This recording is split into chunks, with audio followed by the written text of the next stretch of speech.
नमस्कार मित्रों, आज का विषय है आयकर छापा और उसके कारण हमें क्या क्या समस्याओं का या किस चीज़ों का सामना करना पड़ता है।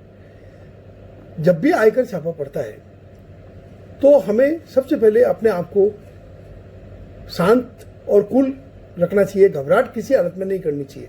समस्या जो आनी है वह तो आ गई। आपकी शांति और समझदारी से हो सकता है आप बहुत सारी चीज़ों को ठीक कर पाएँ और डिपार्टमेंट का कॉपरेशन जरूर करें, क्योंकि कॉपरेशन नहीं करने पर भी आखिर तो आपको सब चीज़ों का सामना करना ही पड़ेगा। तो क्यों नहीं हर चीज़ को सही ढंग से लें और उस छापे में भी अपने आप को बेस्ट क्या कर सकते हैं वो देखें। सबसे पहले तो आप ये समझ लें कि आपके पास जितने भी लूज पेपर पड़े हैं उन सब का आपको बाद में हिसाब देना पड़ेगा। तो आपके पास लूज पेपर के लिए विशेष ध्यान रखिए कि लूज पेपर रहते ही क्यों हैं। आपके पास जितने भी लूज पेपर होते हैं वो जिस पल हिसाब हो जाता है उसी पल एक तो फाड़ दें। अपने स्टाफ को और सीए अपने जो ऑडिटर होता है उसको भी बोल के रखें कि वह ऑडिट के अलावा स्पेशली यह देखें कि चौकीदार के पास या आपके अकाउंटेंट के पास या इनवर्ड आउटवर्ड करने वाले के पास फालतू के लूज पेपर नहीं हो। आप अपनी बुक्स ऑफ अकाउंट्स कंप्लीट कर लें और उसके हिसाब से ही वो वाउचर्स और पेपर आपके पास होने चाहिए। समय समय पर इसकी भी एक ऑडिट कराते रहें। दूसरा, जब भी आप सीए को या किसी को भी अपने अकाउंट्स भेजें तो ईमेल से कभी नहीं भेजें। ईमेल से भेजना तो आप समझ लीजिए अपने आप को ही प्रूव करना है कि बाद में आपने इसमें क्या एडजस्टमेंट किए। तो कभी भी अकाउंट्स ईमेल से कभी नहीं भेजने चाहिए, क्योंकि कई बार आपको बाद में भी एंट्री करनी पड़ सकती है, क्योंकि कोई मान लो परचेज का बिल है या कोई और चीज़ है जो आप करना भूल गए हो तो वह आप बाद में डालोगे। तो उस समय आपको इनकम टैक्स में इन सब चीज़ों का डिफरेंस आने पर जवाब देना पड़ेगा। बहुत सारी समस्याएं होगी। तो आपको जब भी कहीं टैली भेजनी हो तो वह पेन ड्राइव में भेजें या सॉफ्ट कॉपी में भेजें, लेकिन उसको वहीं पे जब डिस्कस हो जाए तो निश्चित तौर पर उसको डिलीट कर दें। यह निश्चित करिएगा। हार्ड डिस्क आपकी जो है वह हर 6 महीने में या साल में एक बार बदल देनी चाहिए। रही बात घर में पड़ी या लॉकर में पड़ी ज्वेलरी की, तो उसमें प्रत्येक विवाहिता के लिए 500 ग्राम, अविवाहिता के लिए 250 ग्राम तथा पुरुष और बच्चों के लिए 100 ग्राम ज्वेलरी तक सर्कुलर के हिसाब से इनकम टैक्स ऑफिस आपको नहीं पूछता है। लेकिन अगर इससे ज़्यादा भी ज्वेलरी है और आपका रहन सहन का स्टैंडर्ड बहुत अच्छा है और घर में विड्रॉल है तो सर्कुलर के हिसाब से एक रीजनेबल ज्वेलरी इससे ज़्यादा भी हो सकती है। वैसे आपको हर ज्वेलरी खरीद का एक बिल होना चाहिए और जो ज्वेलरी आपके पास बिल के बिना है उसका 2 रास्ते होते हैं। या तो आपके पास एक वैल्यूएशन रिपोर्ट हो।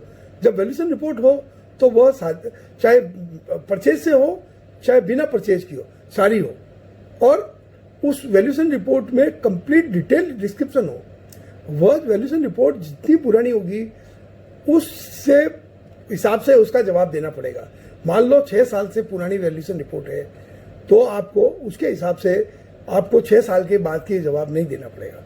लेकिन उस वैल्यूएशन रिपोर्ट को प्राप्त करने के लिए आपने जो भुगतान किया है उसका बिल भी डिपार्टमेंट आपसे मांगता है। तो वो जेन्युइननेस देखने के लिए उस वैल्यूएशन रिपोर्ट को भी पूछा जाता है कि भाई तुमने दिया है, इसका क्या सबूत है कि वह वैल्यूएशन रिपोर्ट पुरानी है। उसको लैब टेस्ट भी किया जा सकता है। तो कृपया वैल्यूएशन रिपोर्ट स्वाभाविक रूप से लें। उसके अलावा आपके पास अगर खरीद का बिल नहीं है और या आपने उस ज्वेलरी को रिपेयरिंग कराया है तो आप उस पुरानी ज्वेलरी को देने का वैल्यूएशन रिपोर्ट और नई को वापस ठीक करके उसका जो चार्जेस दिया है उसका पेमेंट आप सदैव भुगतान चेक से करें, ताकि आपको बाद में वैल्यूएशन जब चांदी ज्वेलरी का और चांदी का वैल्यूएशन हो तो आपको कोई दिक्कत ना हो। इसके बारे में विस्तृत रूप से विवरण आप मेरे नेक्स्ट कोई प्रोग्राम आएगा उसमें हम आपको और देंगे। रोज की अपने होने वाली फर्मों में आपको अकाउंट्स कंप्लीट रखें, इन्वेंट्री भी आप अपनी कंप्लीट रखें, इनवर्ड आउटवर्ड का एक सिस्टम पूरा रखें जिससे आप उनको जस्टिफाई कर सकें कि आपके पास जो स्टॉक है, आपके पास जो केस है उसके अलावा आपके पास जो भी परचेज और सेल के बिल है वो प्रॉपर है। तो अपने इसको बिल्कुल आप उसी हिसाब से अकाउंट्स को जितना हो सके अप टू डेट रखें। अपने कंप्यूटर को महीने में कम से कम एक बार चेक करने की आदत डालें। व्यर्थ की फाइलों को हटाएं, व्यर्थ के हिसाब को भी समय समय पर प्रॉपर फॉर्मेट कराएं, सही ढंग से फॉर्मेट कराने का तरीका सीख लें। व्यर्थ की पेन ड्राइव, फ्लॉपी आदि ना रखें, ना अकाउंटेंट को रखने दें। समय समय पर इनको भी चेक करना सीख लें। अगर कोई कंप्यूटर पुराना हो गया हो तो और काम नहीं आ रहा हो तो उसको बेच दें। आपके घर में फालतू की कोई भी चीज होगी वह आपको दुखी देगी। आपके जितनी भी ज्वेलरी होती है उसमें एक पॉइंट और आप नोट कर लीजिए, जिस चीज की ज्वेलरी है वह उसके कमरे में ही हो या उसके खुद के लॉकर में हो। अगर किसी और लॉकर में हुई तो उसमें आप एक स्लिप डाल दें कि ये ज्वेलरी उसकी है, तो आपको इससे बहुत आसानी आएगी। अपने परिवार में भी समय समय पर अलमारियों को चेक करें। व्यर्थ के पेपर आदि के पेन ड्राइव आदि वहां से हटा दें। याद रखें, इन सब चीज़ों की बाद में बहुत बड़ी कीमत चुकानी पड़ती है। जिसके ऊपर गुजरती है वही जानता है यह कितनी बड़ी और समझदारी की राय है। मित्रों, जब भी कोई मूल्यवान संपत्ति खरीदें, जैसे कार, ज्वेलरी, जमीन, कॉस्टली फर्नीचर, कोई कॉस्टली पेंटिंग, तो उसका बिल जरूर रखें। साथ में उसका जो पेमेंट किया है उसका सोर्स भी अपने पास रखें, जैसे बैंक स्टेटमेंट, पासबुक। ये सब आपके पास चाहे 10 साल पुरानी हो, चाहे 50 साल पुरानी हो, चाहे 20 साल पुरानी हो। अगर आपने बैंक स्टेटमेंट जिससे थ्रू पेमेंट किया है उस स्टेटमेंट को मैनेजर से सर्टिफाइड करा के, सील लगवा के आपके पास रखा हुआ है, तो बाद में इसकी बहुत वैल्यू होती है। इसलिए आप 2 फाइलों को तो अपने पास बिल्कुल सही ढंग से रखें। एक तो जो भी आप संपत्ति खरीदते हैं उसकी फाइल बनाकर प्रॉपर ढंग से उसके ऊपर अपने हाथ से लिख लें, ताकि आपको जवाब देने में आसानी रहे कि इसका पेमेंट कैसे कैसे किया गया और इसका पेमेंट करने के लिए कौन से बैंक स्टेटमेंट से हुआ है।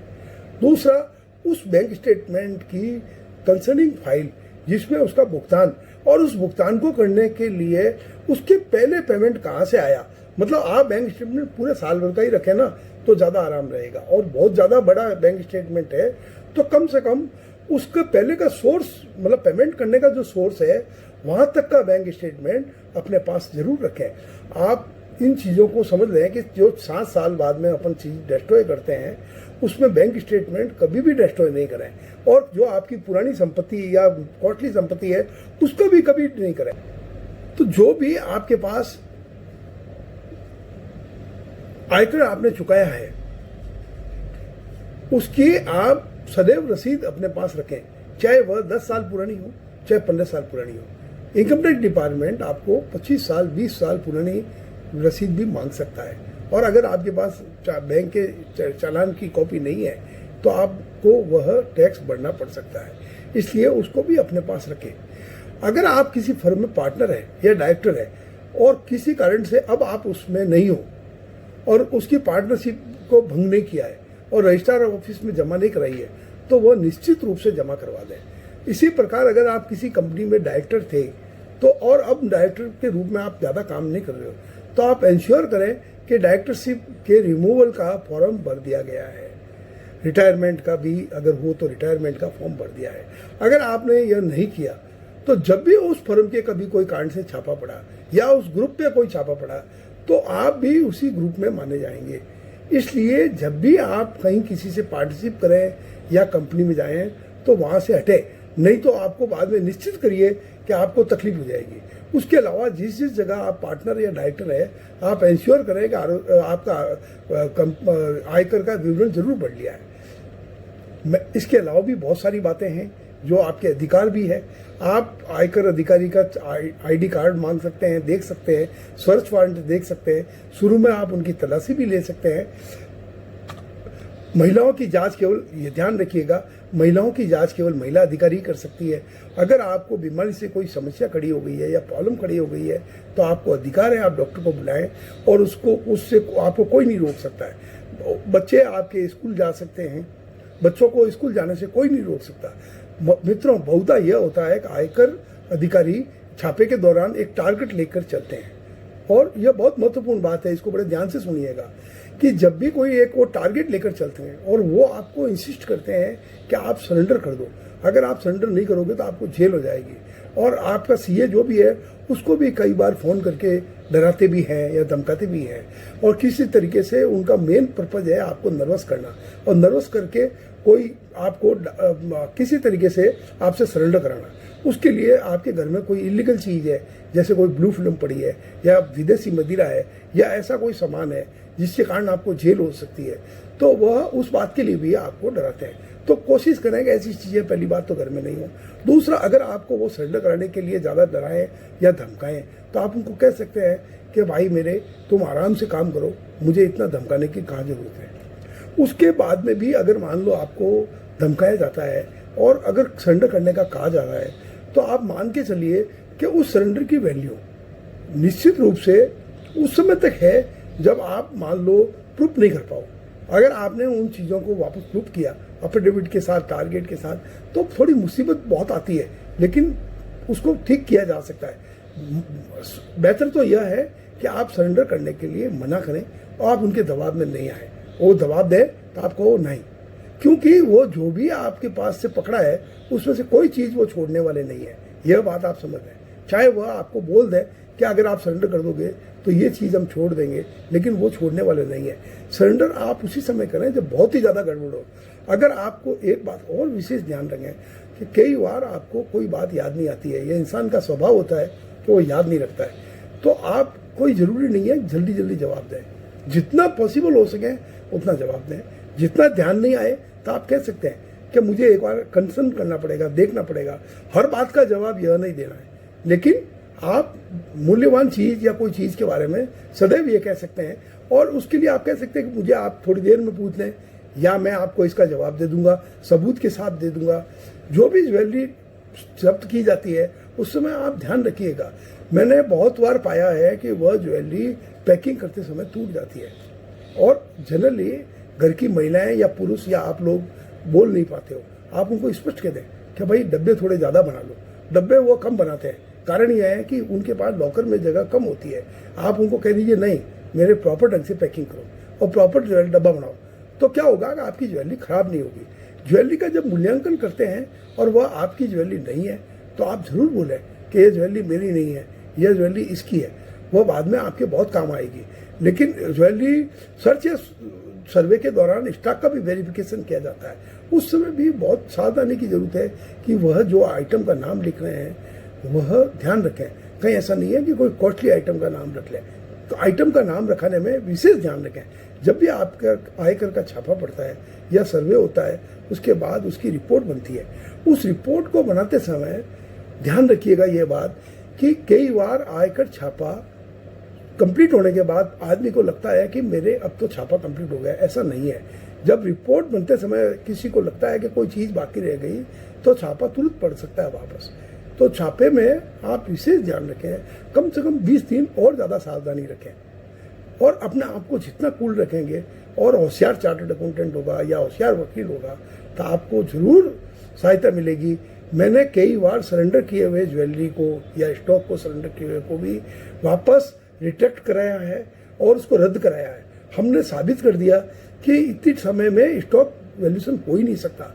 इतने समय में स्टॉक को करने के लिए यह खर्चे करने पड़ते हैं जो खर्चे बुक्स ऑफ अकाउंट्स में नहीं है। तो आप मानकर चलिए, ऐसा नहीं है कि आपने कोई चीज़ सरेंडर कर दी तो वह फाइनल हो गई है।